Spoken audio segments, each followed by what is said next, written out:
Hello बच्चों, how are you. आज आप पता है क्या पढ़ने जा रहे हैं? श्री रामधारी सिंह दिनकर, महान लेखक, महान कवि। ऐसी कविताएं लिखी हैं आपने, एक से एक सुंदर, एक से एक महत्वपूर्ण। और गद्य में भी आपने बहुत कुछ लिखा है। आप राष्ट्रीय कवि भी रहे हैं। छोटे मोटे कवि मत समझना इन्हें, ये बहुत बड़े कवि हैं, बहुत बड़े लेखक हैं। आज इन्हीं के बारे में हम जानेंगे और इन्हीं के बारे में हम पढ़ेंगे। और इनका दिया लेख ही क्या है, ईर्ष्या तू न गई मेरे मन से, इसको पढ़ेंगे।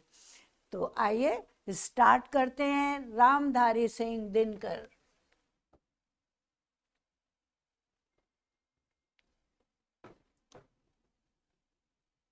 आपका जन्म 1908 में हुआ, सन 1908। अधिकतर लेखक और कवि जो हैं वो 1800 में उनका जन्म हुआ है, 1874, 1884। लेकिन ये 20वीं सदी के ही व्यक्ति हैं, कवि हैं। और इनका जन्म हुआ 1908 में और मृत्यु भी इनकी 1974 में हुई। आप लोगों का जन्म तो तब तक नहीं हुआ था, लेकिन हम लोग पढ़ते थे हमारे सामने। हमने न्यूज़पेपर में इनके बड़े बड़े आर्टिकल देखे थे उस समय। 1974 में इनकी मृत्यु हो गई थी। रामधारी सिंह दिनकर, इनके पिता का नाम रवि सिंह और जन्म 1908 ईस्वी।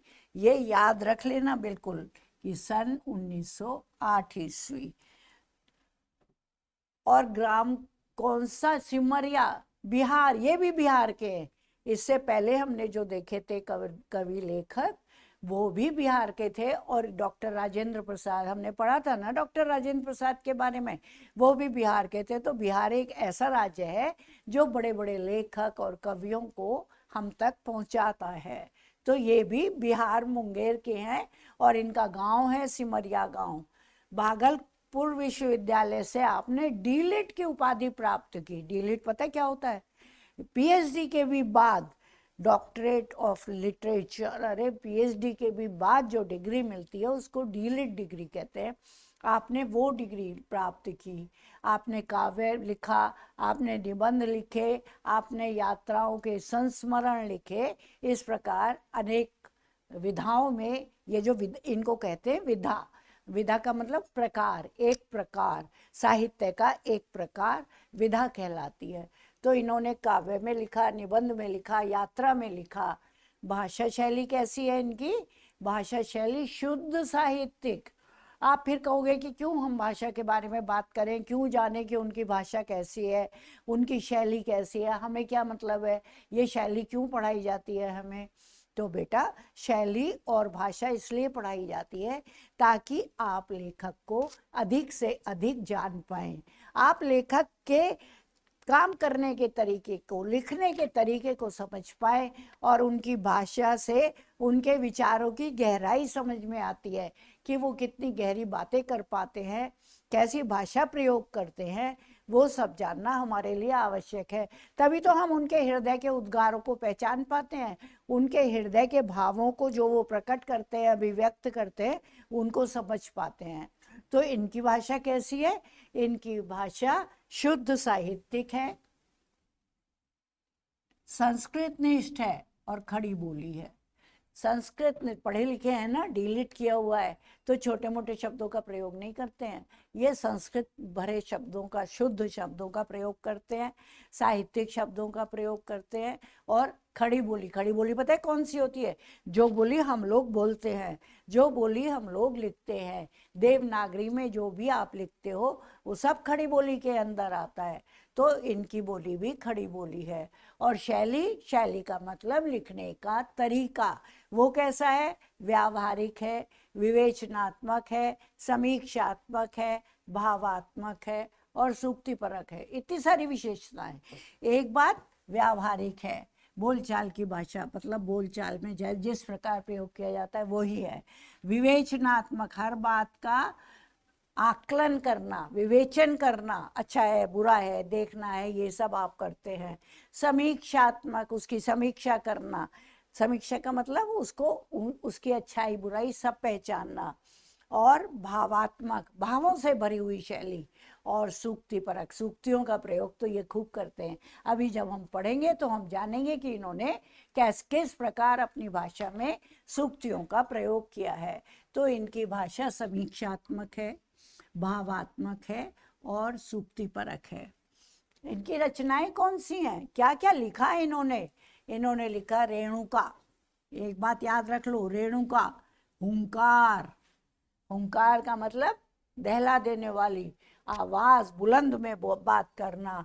कुरुक्षेत्र बहुत फेमस है इनका, कुरुक्षेत्र।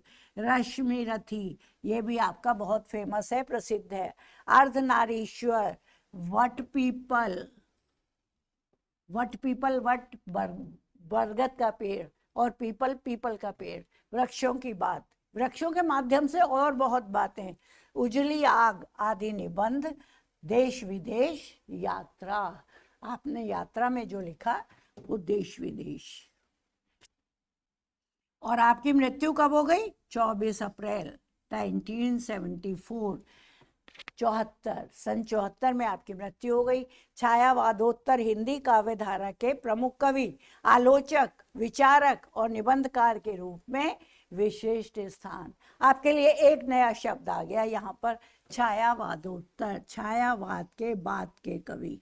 तो छायावाद क्या है? अनेक वादों में हमारा हिंदी साहित्य, हमारा हिंदी काव्य बटा हुआ है। ये भी आचार्य रामचंद्र शुक्ल ने जब हिंदी साहित्य का इतिहास लिखा था, तभी हिंदी साहित्य को उसकी क्वालिटी देख देख कर, उसकी योग्यता देख देख कर उनको अनेक रूपों में बांट दिया। जैसे रहस्यवाद, जैसे प्रगतिवाद, जैसे छायावाद, जैसे आधुनिक कविताएं। तो इस प्रकार छायावाद में क्या होता है, लेखक या कवि लिखते कुछ है, लेकिन उसकी बात किसी और चीज पर भी, किसी और टॉपिक पर भी उसकी छाया पड़ती है। ज्यादातर इसमें दार्शनिक और आध्यात्मिक काव्य लिखे जाते हैं, क्योंकि वो साधारण भाषा में एक बात कह देंगे। ये वो जो है ना, महादेवी वर्मा, वो बहुत यूज करती हैं, जयशंकर प्रसाद, छायावादी कवि, रहस्यवादी कवि। तो वो क्या करते हैं, या अपनी बात को कहते तो हैं और साथ में उसका प्रभाव दूसरी तरफ ईश्वर, आत्मा, परमात्मा की तरफ भी पड़ता है।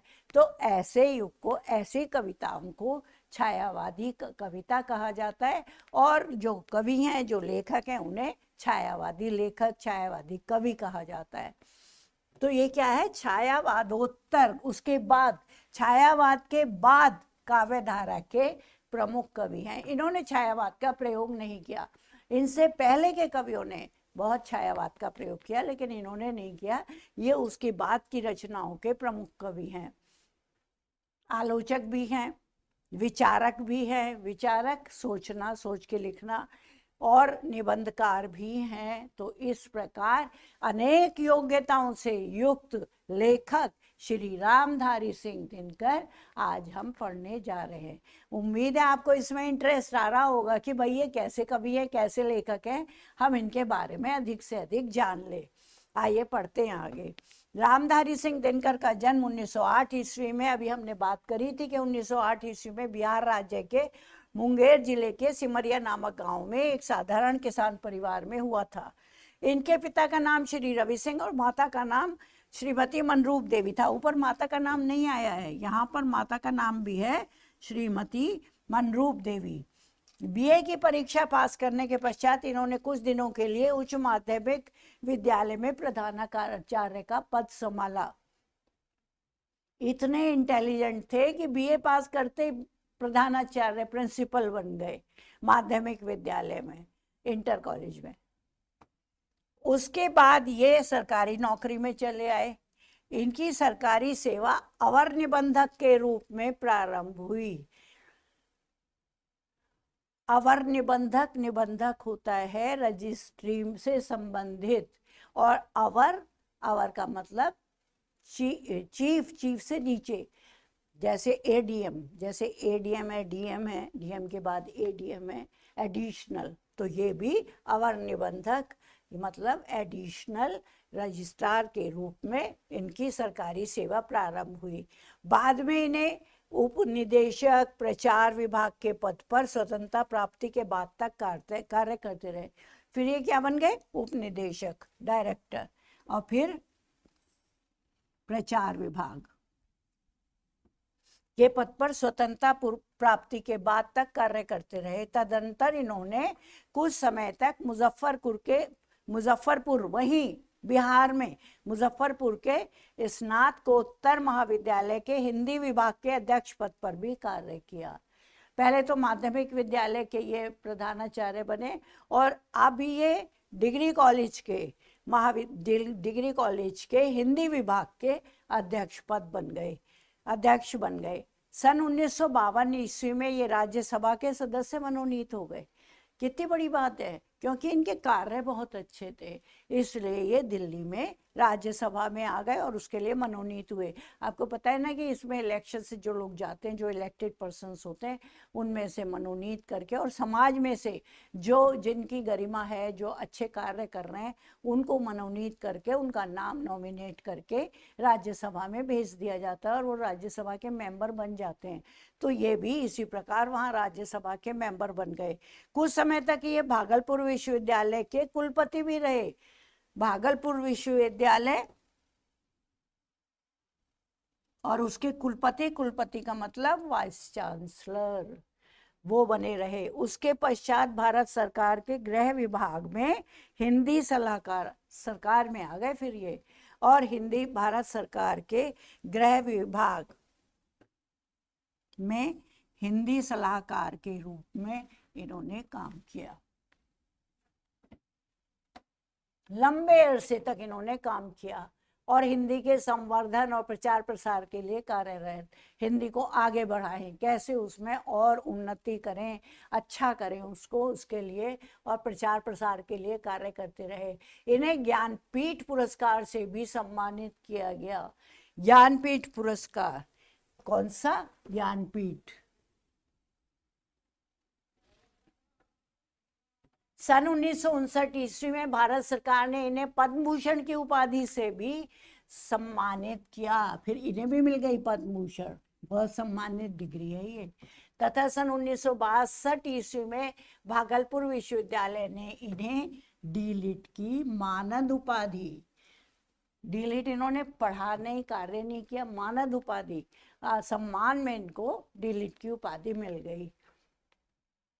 प्रतिनिधि लेखक और कवि के रूप में इन्होंने अनेक प्रतिनिधि मंडलों में रहकर विदेश यात्राएं की। मजे आ गए, विदेश भी घूम आए।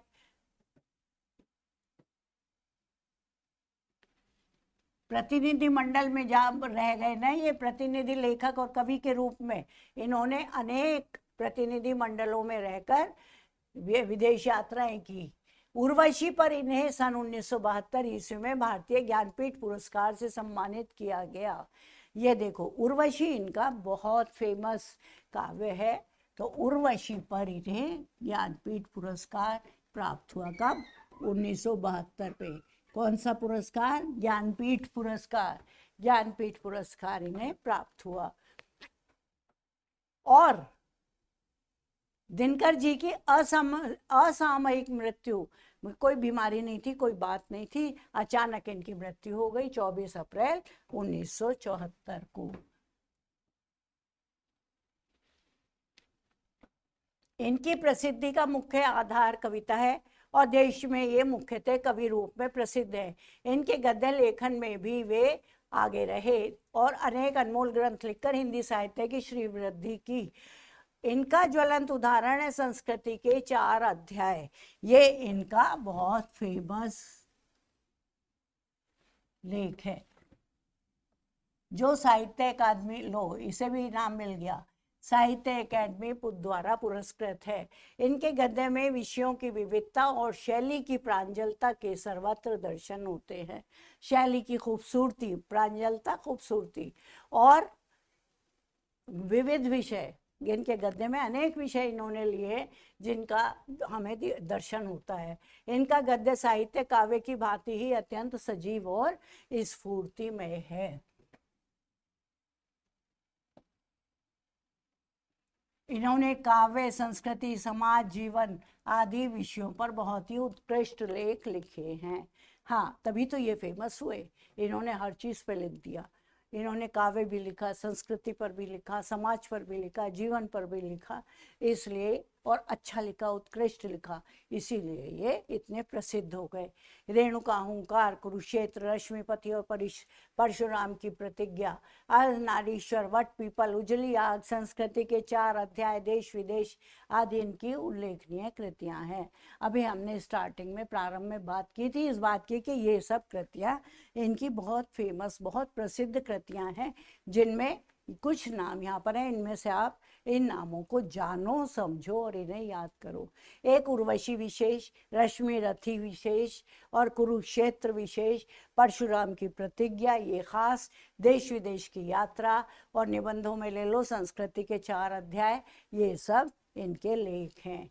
दिनकर जी की भाषा अभी हमने जैसे बात की थी, साहित्यिक है, संस्कृत निष्ठ है, खड़ी बोली है, जिसमें सुबोधता और स्पष्टता सर्वत्र विद्यमान है। कहीं कहीं अंग्रेजी के प्रचलित शब्दों और उर्दू फारसी की शब्दावली का सम्मिलित प्रयोग बड़ा ही मोहक लगता है। इनकी भाषा में तद्भव और देशज शब्दों और मुहावरों और लोकोक्तियों के भी सहज रूप है। तभी तो कहा है, शुरू में उन्होंने कहा था ना कि बहुत लोकोक्तियों का प्रयोग करते हैं, तो मुहावरे और लोकोक्तियाँ इनकी भाषा में हैं। और तद्भव और देशज शब्द, देशज जो उसी स्थान पर बोले जाते हैं वो शब्द, और तद्भव शब्द जो वहाँ से परिवर्तित होते हैं, संस्कृत के तत्सम शब्द और उससे परिवर्तित तद्भव शब्द, वो सब इनकी भाषा में दिखाई देते हैं। दिनकर जी की शैली व्यावहारिक है ही, वो तो हमने शुरू में ही कह दिया था, विषयानुरूप परिवर्तित होती रहती है। इनकी रचनाओं में शैली के विवेचनात्मक, समीक्षात्मक, भावात्मक, सूक्तिपरक रूप मिलते हैं। ईर्ष्या तू न गई मेरे मन से पाठ अर्धनारीश्वर पुस्तक से संकलित किया गया है। एक पुस्तक है अर्धनारीश्वर, उससे संकलित किया गया है ईर्ष्या तू न गई मेरे मन से। लेखक ने ईर्ष्या की उत्पत्ति का कारण और उससे होने वाली हानियों का मनोवैज्ञानिक विश्लेषण किया है, साथ ही ईर्ष्या से विमुक्ति का साधन भी प्रस्तुत किया है। छायावादोत्तर हिंदी काव्यधारा के प्रमुख कवि, आलोचक, विचारक और निबंधकार के रूप में दिनकर जी का विशेष स्थान है, विशिष्ट स्थान है। तो ये छायावाद के बाद के कवि हैं ये, इसलिए इनकी कविताएं, इनकी रचनाएं आधुनिक काल प्रगतिवाद की ओर हैं और इनकी रचनाओं का विशेष प्रयोग, इसीलिए इनका विशेष स्थान है साहित्य में। तो हमने दिनकर जी के बारे में थोड़ा सा जानने का प्रयास किया, थोड़ा समझने का प्रयास किया। आशा है आपको ये सब समझ में आ गया होगा। और इसमें आपको क्या करना है, थोड़े से इनके ग्रंथों के बारे में, इनके नाम याद रखिए, इनकी जन्म की तिथि याद रखिए, इनकी मृत्यु की तिथि याद रखिए और इनका स्थान कहाँ इनका जन्म हुआ ये याद रखिए। कार्यों में इन्होंने किस किस पद पर काम किया वो याद रख लीजिए, उनको बता दीजिए, वो आपको समझ में आ ही गए हैं। और इनकी भाषा किस प्रकार की, इन्होंने किस प्रकार के लेख और काव्य लिखा है, काव्य ज़्यादा लिखा है, लेख कम लिखे हैं, लेकिन लिखी दोनों चीज़ें हैं, वो सब आपको बतानी चाहिए।